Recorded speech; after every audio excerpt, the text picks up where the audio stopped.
नमस्कार, मैं हूं आपके साथ करिश्मा भारद्वाज और आप देख रहे हैं एएनबी न्यूज बुलेटिन का आगाज करते हैं 9वें दौर की बेनतीजा बैठक और 56 दिनों के लगातार आंदोलन के बाद संयुक्त किसान मोर्चा और सरकार के प्रतिनिधि एक बार फिर से आज बातचीत की मेज पर होंगे। बता दें आपको कि किसानों और सरकार के बीच 10वें दौर की वार्ता आज होने वाली है और बैठक दोपहर 2 बजे विज्ञान भवन में ये शुरू होगी। कोशिश इस बात की है कि कम से कम इस बार ही सही, लेकिन विज्ञान भवन में दोनों गुटों के बीच केमिस्ट्री बैठ जाए, लेकिन बैठक आसान नहीं होने वाली है। दरअसल सरकार ने यह दावा किया है कि नए कृषि कानून किसानों के हित में है और ये कहा है कि जब भी कोई अच्छा कदम उठाया जाता है तो इससे अड़चनें आने लगती है। और सरकार ने साथ ये भी कहा है कि मामले को ये सुलझाने में देरी इसलिए हो रही है क्योंकि किसान नेता अपने हिसाब से समाधान चाहते हैं। पंजाब, हरियाणा और उत्तर प्रदेश के कुछ हिस्सों के किसान दिल्ली की कई सीमाओं पर पिछले कई हफ्तों से 3 कृषि कानूनों के खिलाफ आंदोलन कर रहे हैं।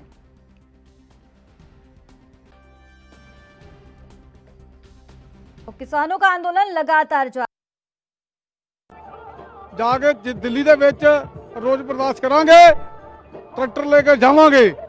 ਬਾਕੀ ਆਪਾਂ ਬੋਲਦੇ ਕਿਸੇ ਨੂੰ ਨਹੀਂ ਕਹਾਂਗੇ। ਸਾਡਾ ਸਿਰਫ ਇੱਕੋ ਗੱਲ ਆ, ਜਿਹੜੇ ਗਲਤ ਆਰਡੀਨੈਂਸ ਪਾਸ ਕੀਤੇ ਆ ਉਹ ਬੰਦ ਕਰੇ, ਫੇਲ ਕਰੇ। ਸਾਡੀਆਂ ਮੰਗਾਂ ਜਿਹੜੀਆਂ ਪੂਰੀਆਂ ਅਸੀਂ ਆਪਣੇ ਘਰ ਨੂੰ ਜਾਵਾਂਗੇ ਬਸ। मैं सतनाम सिंह पन्नू, किसान मजदूर संघर्ष कमेटी के स्टेट प्रेजिडेंट। आज सरकार की और मीटिंग है, कितनी उम्मीदें हैं? इससे पहले भी मीटिंग हो चुकी, क्या कुछ आज रहेगा मुद्दा जो आप लोग अपनी तरफ से रखना चाहेंगे? हाँ देखो, जो ये मीटिंग है 9 और मीटिंग पहला 9 गेड़ की हो चुकी है, 10वीं भी है और इस नहीं है। ये पहली मीटिंग जैसा ही इसका असर होगा, बेनतीजा ही रहेगा क्योंकि उम्मीद नहीं है, क्योंकि सरकार को अभी मन नहीं है तीनों खेती कानून रिपील करने का और एमएसपी का वक्रा कानून बनाने का। अभी सरकार का जब मन बनेगा तब बात किसे सिरे लगेगी।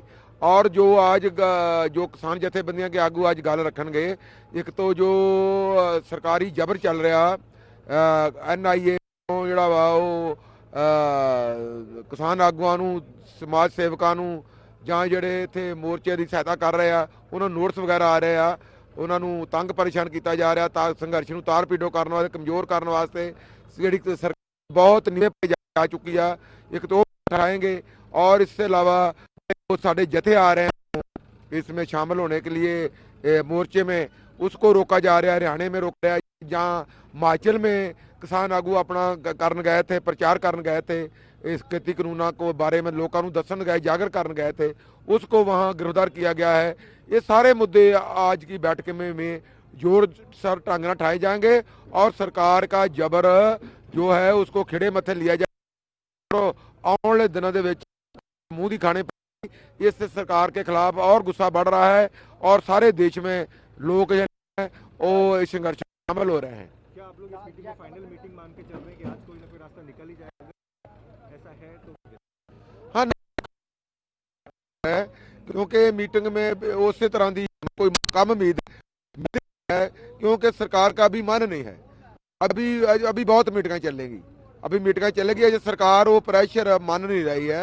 हुण 26 जनवरी का जो प्रेशर है, या तो सरकार उसको जो रोकना है तो कानून रद्द कर दें, ये तीनों खेती के कानून रद्द करें, MSP वखरा कानून बना दें, नहीं तो फिर 26 जनवरी की परेड तो होगी। परेड कहाँ होगी? दिल्ली कूच करने की तैयारी है। जो दिल्ली के अंदर रूट प्लान किया गया है उस पर ही जाएंगे और हालत जाएंगे, शांतिपूर्ण तरीके से जाएंगे। साढ़े किसान आगू अगे लगनगे, लगनगे, बिल्कुल शांतिपूर्ण तरीके से अपनी परेड करेंगे। कैसे प्लानिंग की है 26 जनवरी की जो परेड है, जो ट्रैक्टर रैली है, जो मार्च है, उसका प्लानिंग कैसे है? यहाँ से कैसे आगे, अब क्या पार्लियामेंट तक जाने की कोशिश होगी या कैसे, क्या प्लानिंग है पूरी? हाँ, साड़ी देखो प्लानिंग है, जो संयुक्त मोर्चे वालों ऐलान कर दी गई है वो ही करेंगे, उससे अलावा कुछ नहीं करेंगे। और जो है किसान बिल्कुल डिसिप्लिन च, अनुशासन च शांतिपूर्ण तरीके से जाएंगे और किसान आगू वलंटियर उन्होंने गवाही करेंगे। इसलिए कोई किसी किस्म का ਜਿਹੜਾ अनुशासन भंग होने की कोई संभावना नहीं है। बिल्कुल शांतिपूर्ण तरीके से करके ही इत्थे ही आएंगे वापस। दिल्ली पुलिस परमिशन देती है या नहीं देती है वो उसने देखना है। ये तो उनको देना ही चाहिए, परमिशन सरकार को देनी चाहिए। जब नहीं भी देती तो हम जाएंगे। हम सरकार वो परमिशन नहीं देते, ना दें, हम तो अपना जो प्रोग्राम लिखा हो हर हालत में करेंगे।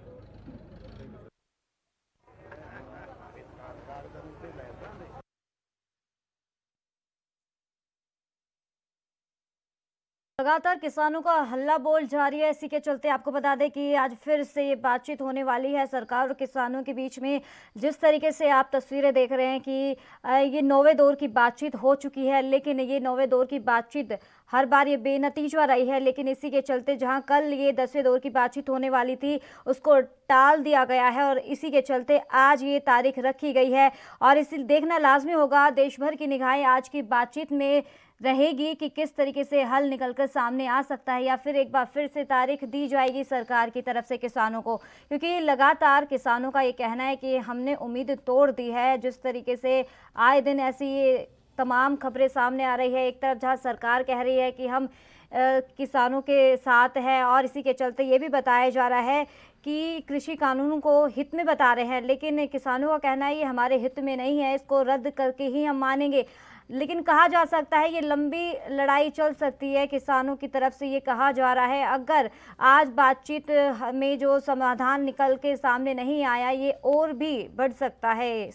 जिस तरीके से लगातार प्रदर्शन किया जा रहा है, तो केंद्र सरकार से आज फिर ये बातचीत होने वाली है। आपको बता दें 10वें दौर की ये बातचीत होगी और पुलिस प्रशासन द्वारा किसानों की बातचीत भी शुरू है लगातार। और इसी के चलते बताया जा रहा है 26 ये जनवरी को ट्रैक्टर रैली मार्च की तैयारी की जा रही है। इसको लेकर पुलिस प्रशासन के भी पुख्ता इंतजाम देखने को मिल रहे हैं और लगातार ये बातचीत का दौर भी जारी है।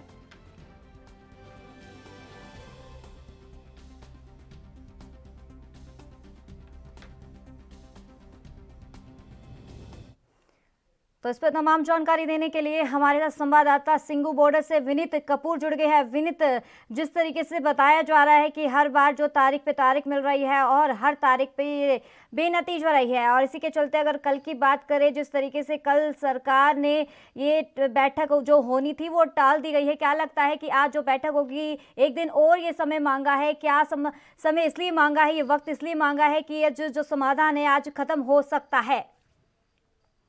देखिए, सीधे तौर पर अगर बात करें तो जिस तरह से सरकार की तरफ से आज जो ये बैठक रखी गई है, तकरीबन 2 बजे विज्ञान भवन के अंदर ये बैठक होगी। इस बैठक के अंदर अहम मसला यही है कि किसानों को किसी तरह से रजामंद किया जाए। लेकिन यहाँ पर अगर केंद्र अपने रुख के अंदर किसी तरह का बदलाव करके किसानों के साथ बैठक करने को तैयार नहीं होता, तब तक यहाँ पर सीधे तौर पर ये जो बैठक है ये सिरे चढ़ती हुई नजर नहीं आएगी। क्योंकि अगर हम ओवरऑल बात करें, जिस तरह से लगातार संघर्ष जो है वो संघर्ष के अंदर एक चीज और भी देखने को आई है कि लगातार ये संघर्ष और तीव्र भी होता हुआ नजर आ रहा है। तो ऐसे में सीधे तौर पर कहीं ना कहीं केंद्र को अपने रुख में बदलाव करने की जरूरत है, और ये बदलाव जो है ये तभी हो पाएगा जब तक सीधे तौर पर केंद्रीय जो मंत्री हैं वो इन कानूनों को रिपील करने की बात नहीं करते। तो ऐसे में कब रिपील करने का मुद्दा निकल कर सामने आता है, क्योंकि किसान स्पष्ट कर चुके हैं जब तक आप हमारी बात नहीं मानेंगे तब तक हम अपना आंदोलन खत्म करने वाले नहीं है। जी तो विनीत, जिस तरीके से बताया जा रहा है कि आज बातचीत होने वाली है 10वें दौर की, और इसी के चलते ये बातचीत विज्ञान भवन में 2 बजे होगी, और इसी के चलते अगर बात करें वहां की तस्वीरें की व्यवस्था को लेकर, जिस तरीके से देखने को मिल रहा है आए दिन ऐसी तमाम खबरें भी सामने आ रही है, लगातार ये प्रदर्शन और भी बढ़ता जा रहा है क्योंकि तारीख पे तारीख मिल रही है और किसानों का गुस्सा भी सातों आसमान पर है। लेकिन इसी के चलते आज फिर एक बातचीत होने वाली है, और विज्ञान भवन के बाहर की क्या तस्वीरें देखने को मिल रही है? अगर आज हल नहीं निकला तो किस तरह का जो तस्वीरें देखने को मिल सकती है? देखिए, विज्ञान भवन की तस्वीरों की बात करें तो विज्ञान भवन में अभी हलचल जो है वो देखने को नहीं मिल रही है, क्योंकि दोपहर 2 बजे बैठक जो है उसका समय रखा गया है और तकरीबन 1 बजे के आसपास किसानों को विज्ञान भवन में लाया जाएगा। क्योंकि इससे पहले किसानों की विज्ञान भवन एनेक्सी के अंदर पुलिस अधिकारियों के साथ एक बैठक है जो 11 बजे शुरू होगी, जिसमें 26 जनवरी के मसले पर चर्चा की जाएगी कि 26 जनवरी को जो परेड होने वाली है उस मसले पर यहाँ पर चर्चा होगी, और उसमें रोड मैप बनाया जाएगा कि जिस तरह से कहीं ना कहीं पुलिस अधिकारियों को भी रजामंद किया जा सके और पुलिस अधिकारी जो हैं वो कहीं ना कहीं किसानों को भी अपनी बात पर रजामंद कर सके। क्योंकि यहाँ पर आउटर रिंग रोड की बात की जा रही है कि आउटर रिंग रोड जो है उसी पर ट्रैक्टर परेड निकाली जाए। जाएगी। तो उसका रोड मैप क्या रहेगा, किस तरह से ट्रैक्टर परेड आगे बढ़ती नजर आएगी, कितने ट्रैक्टर उसमें शामिल होंगी, कितनी देर की अवधि होगी, इस पर पूरा मंथन आज भी यहाँ पर किया जाएगा। क्योंकि कल भी इसी तरह की एक बैठक हुई थी और उसके बाद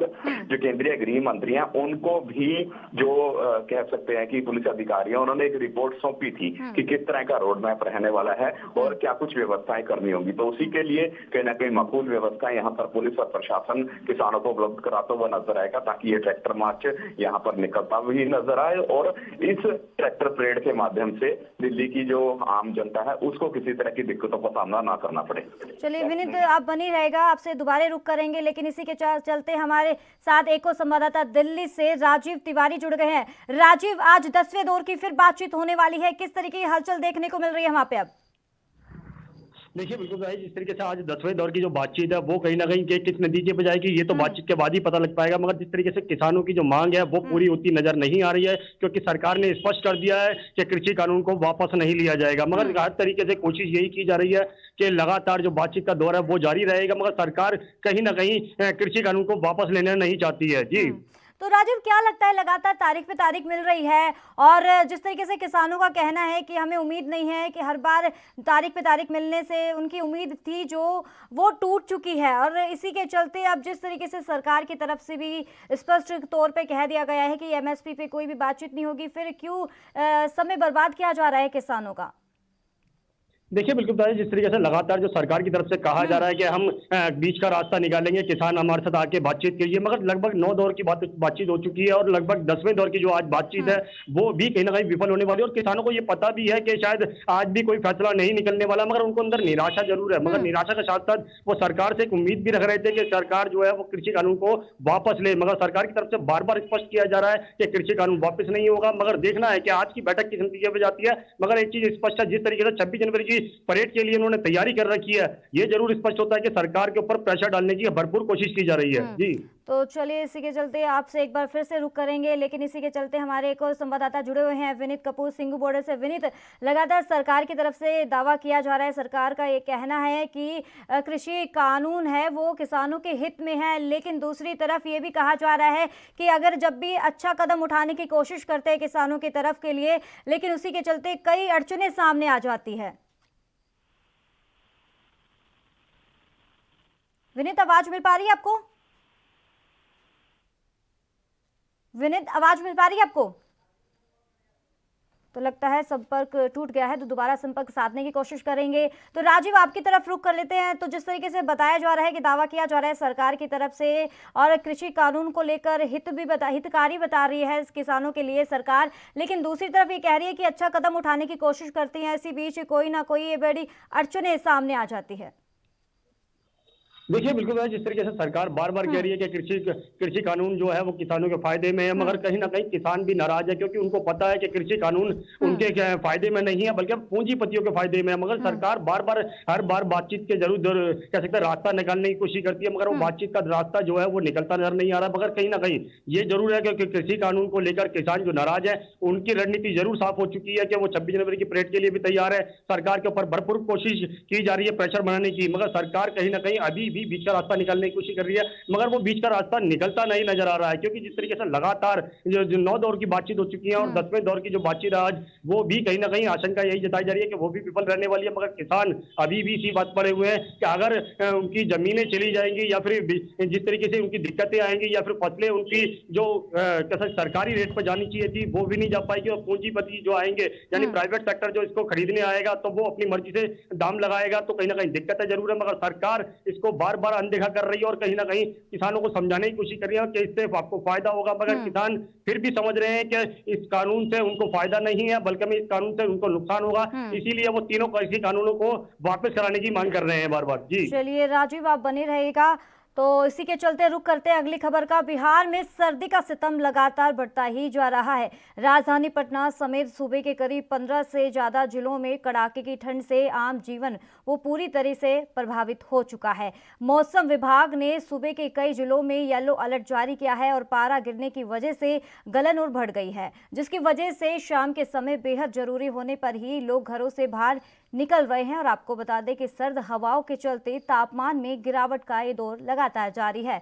झारखंड की अगर बात करें तो झारखंड में भी कड़ाके की सर्दी पड़ रही है। रांची समेत सूबे के कई जिलों में पारा लगातार गिर रहा है और इसके अगले कुछ दिनों ऐसा ही रहने की संभावनाएं जताई जा रही है।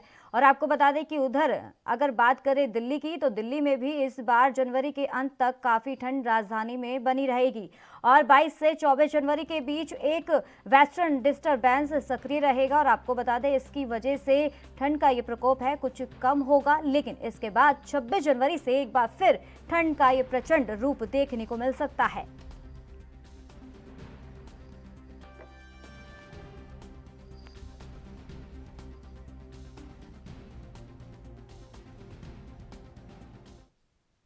तो इस पे तमाम जानकारी देने के लिए हमारे साथ संवाददाता राजीव तिवारी बने हुए हैं। राजीव, जिस तरीके से तस्वीरें देखने को मिल रही है उत्तर भारत में जो ठंड का प्रकोप है वो लगातार बढ़ता ही जा रहा है। अगर बात करें मौजूदा स्थिति दिल्ली की, तो दिल्ली में किस तरीके की तस्वीरें देखने को मिल रही है?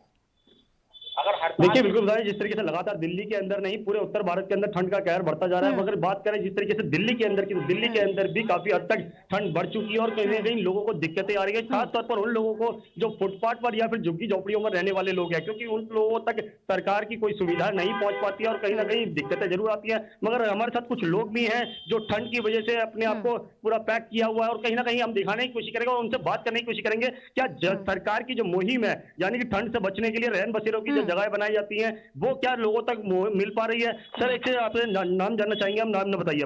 दलीप सिंह जी। सर ये बताइए, दिल्ली सरकार की जो मुहिम है ठंड से बचने के लिए, क्या वो लोगों तक मिल पा रही है? नहीं जी, बिल्कुल नहीं मिल पा रही। कोई चीज सुविधा नहीं मिल रही दिल्ली सरकार की तरफ से। कूड़े के ढेर लगे पड़े हैं, बसों के लिए लोग बहुत परेशान है रात को। और 40 सवारी गवर्नमेंट ने खड़ी है, ठीक है हम वेलकम करते हैं, मगर इतनी परेशानी है। एक वर्ग जो है फ्री में घूम रहा है, एक वर्ग जो है हिंदुस्तान का पैसे लेके खड़ा है स्टैंडों पे, वहां टिकट तक नहीं है, कंडक्टर ड्राइवर बस तक नहीं रोकते और कोई इतनी परेशानी है। रात को 9:30 बजे घर पहुंचते हैं जी। दिल्ली की मेन समस्या ये है जी। और कूड़ों का ढेर लगा पड़ा है जी, कोई सुनने वाला नहीं है, कोई सफाई कर्मचारी नहीं आता, कोई कुछ नहीं आता। कोई रोड पे मतलब सीवर तक जाम है और पानी भरा हुआ जी रोड को। एशिया का सबसे बड़ा सदर बाजार से बोल रहे हैं सर, हम इसको एशिया का सबसे बड़ा गंद बाजार घोषित कर दो सर। अच्छा ये बताइए जरा, जो ठंड बढ़ रही है तो लोग वहाँ अपने आप को गर्म रखने के लिए किस तरीके की सुविधाएं ले रही है? या आग का सहारा ले रहे हैं या आग का या चाय का? दोनों का सहारा ले रहे हैं जी।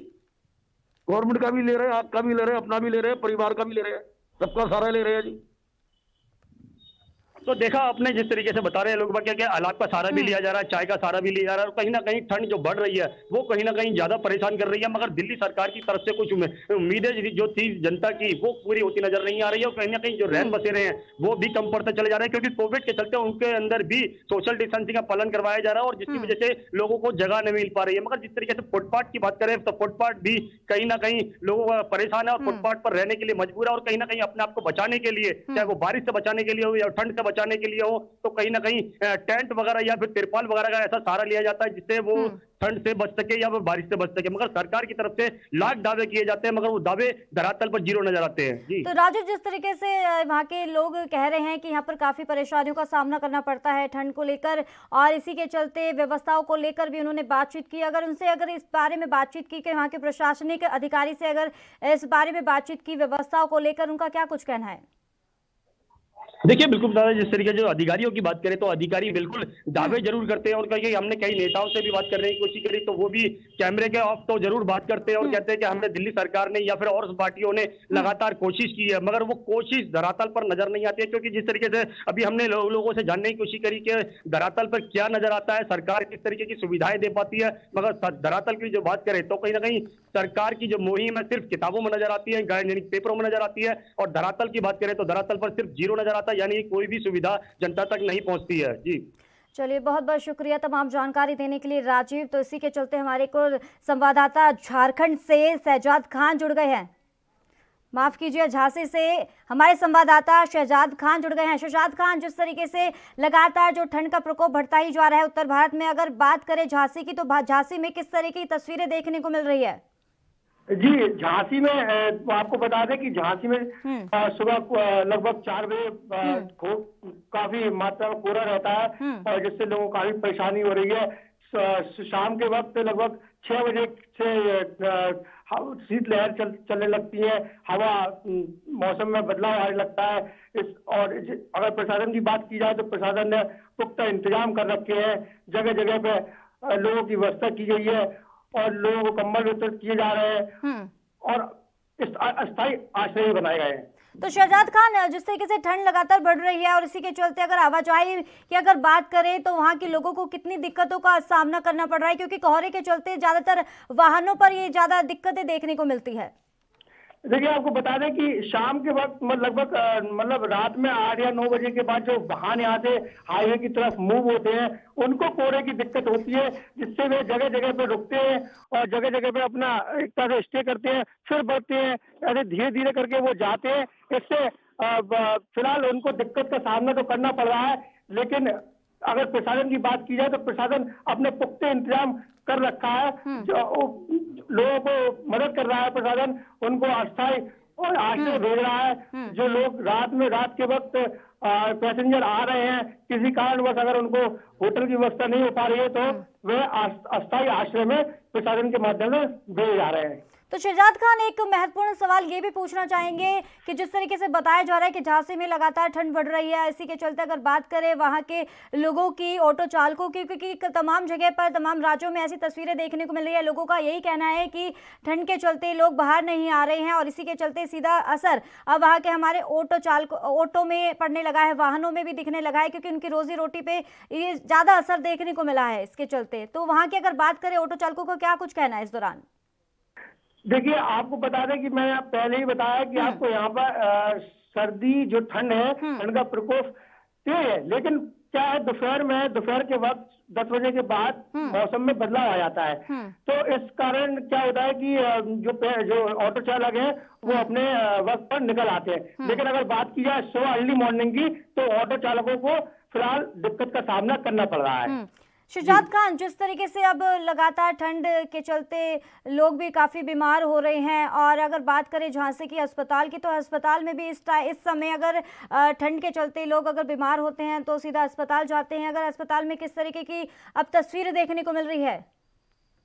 जी, आपको बता दें कि अगर अस्पतालों की बात की जाए तो जो लोग बाहर से आ रहे हैं या बीमार होकर ठंड के प्रकोप से बीमार होकर आ रहे हैं तो अस्पताल में उनकी व्यवस्था है, डॉक्टर उनका इलाज कर रहे हैं। और अगर प्रशासन की बात की जाए, सरकारी अस्पतालों की बात की जाए तो पूरी व्यवस्था है।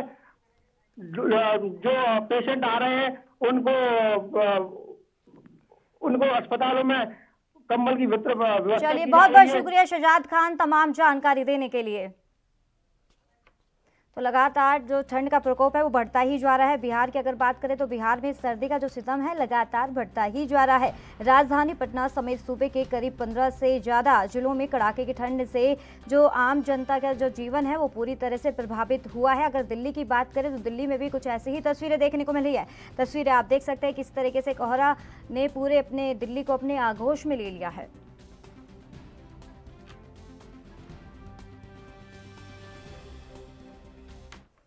तो इस पर तमाम जानकारी देने के लिए हमारे साथ संवाददाता चंडीगढ़ से अभिषेक जुड़ गए हैं। अभिषेक, लगातार जो ठंड का प्रकोप है वो बढ़ता ही जा रहा है। अगर बात करें चंडीगढ़ की तो चंडीगढ़ में किस तरीके की तस्वीरें देखने को मिल रही है ठंड को लेकर?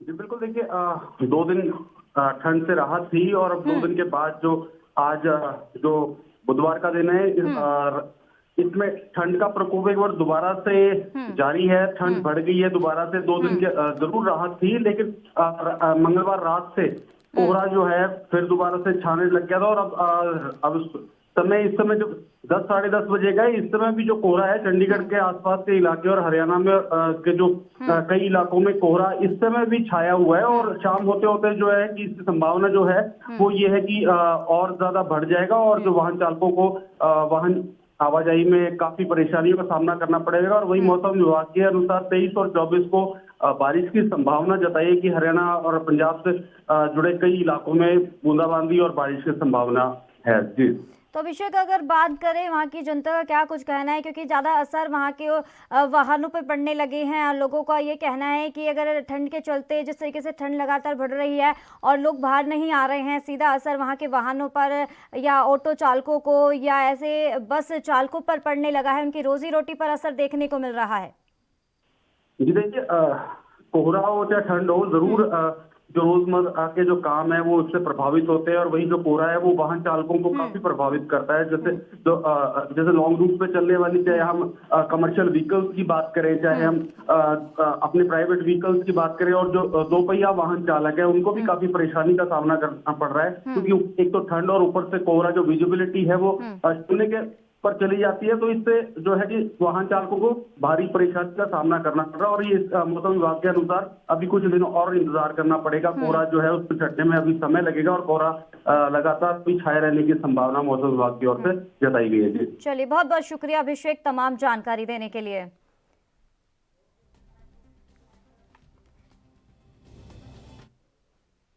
तो इस खास बुलेटिन में फिलहाल इतना ही, दीजिए इजाजत, नमस्कार।